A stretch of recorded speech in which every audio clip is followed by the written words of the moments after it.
NFT is basically creating a smart contract. We have this smart contract on the blockchain, and then you can mint new NFTs. We usually cache a lot of information, and we use the blockchain as a source of truth.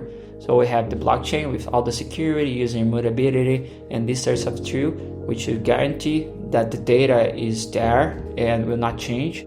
And then we should have some underlying systems, making sure that we have good performance. Another point is also batching transactions. Let's say if I would like to mint a NFT, there is a cost for doing that kind of transactions.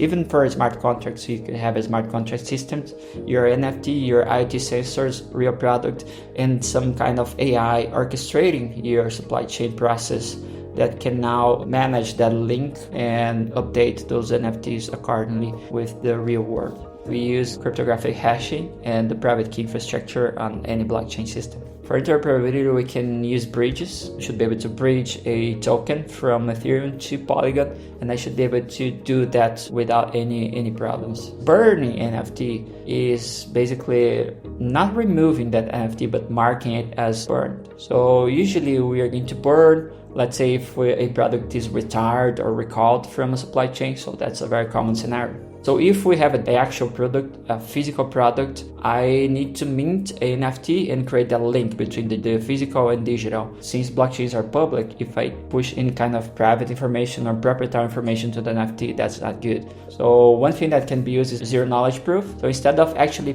pushing the plain text or the actual information, I should be able to push a proof to the NFT, a cryptographic zero knowledge proof that any other verifier could use that NFT to create some assertions on top of that without revealing that information. Blockchain tends to be much more secure and provide a transparent approach for handling NFTs.